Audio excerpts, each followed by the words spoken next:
ગઈકાલે બપોરે 11 વાગે કંટ્રોલ રૂમની અંદર એક કોલ આવેલો, જેની અંદર એવું જણાવવામાં આવ્યું કે નવરંગપુરા 4 રસ્તા ખાતે એક અજાણ્યા ઈસમની બોડી જે છે એ રસ્તા ઉપર પડેલી છે.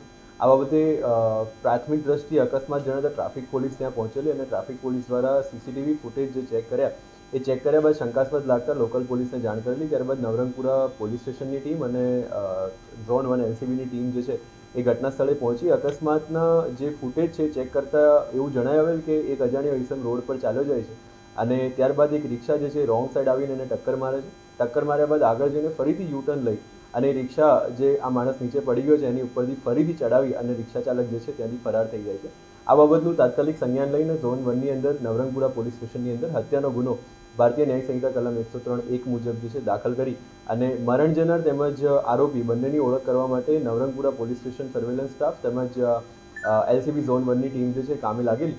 ત્યારબાદ મરણ જનારની તપાસ કરવામાં આવી અને રિક્ષા ચાલકની તપાસ કરવામાં આવી. ત્યારે રિક્ષાનો નંબર ટ્રેક કરી અને જાણવા મળેલ કે આ રિક્ષા ચાલક જે છે એ બોડકથી સિંધુ ભવન રોડ વિસ્તાર આસપાસ રહેતો હોવાનું જાણવા મળેલું.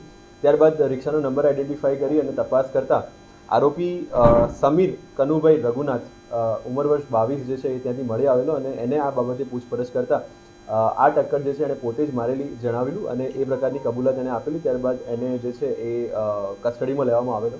આ ઘટના કેમ બની એ બાબતે વધુ પૂછપરછ કરતા આરોપીએ જણાવેલ કે આ જે મરણ જનાર છે એની પાસે જૂના વાડજ પાસે રિક્ષામાં બેઠેલો અને એવું કીધેલું કે એને કાલુપુર જવું છે. ત્યારે રિક્ષા ચાલકે કીધું કે હું માત્ર નવરંગપુરા સાઈડ જઉં છું.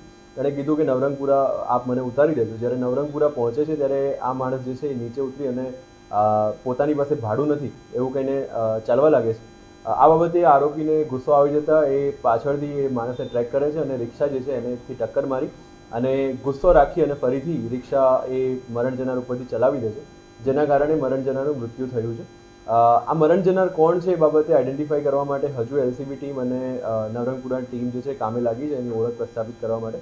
પરંતુ આરોપીએ કબૂલાત આપતા આરોપીના વિરુદ્ધમાં કાયદેસરની કાર્યવાહી કરી અને ઘટનાના થોડાક જ કલાકોમાં મરણ જનારને આરોપી બંને અનનોન હોવા છતાં ઝોન 1 એલસીબીની ટીમ અને નવરંગપુરા પીઆઈ અને નવરંગપુરા ડી સ્ટાફની ટીમે મહેનત કરી અને આરોપીને તાત્કાલિક પકડી પાડે છે. એ બાબતે વધુ તપાસ કરવાની બાકી છે. આરોપીએ આ અકસ્માત કર્યો તો ત્યાંથી નવરંગપુરા જવાનું કેટલું ભાડું નક્કી થયું છે? 30 રૂપિયાનું ભાડું જે છે નવા વાડજથી જૂના વાડજથી નક્કી કરવામાં આવેલું, પણ આરોપી પાસે મરણ જનાર પાસે પૈસા ન હોવાનું એણે જણાવેલું. એના બાદ એનો ગુસ્સો રાખી અને આ ઘટનાને અંજામ આપવામાં આવ્યો છે.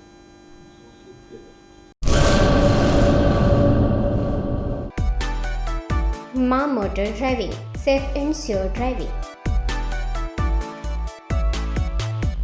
ડ્રાઇવિંગ એ શોખ સાથે આપની મોટી જવાબદારી પણ છે. અમારા ઇન્સ્ટ્રક્ટર દ્વારા સચોટ અને સરળ માર્ગદર્શન. આપની રોજની તાલીમની માહિતી મેળવીને શું અધુરાશ છે એના ઉપર પૂરું ફોકસ કરાય છે.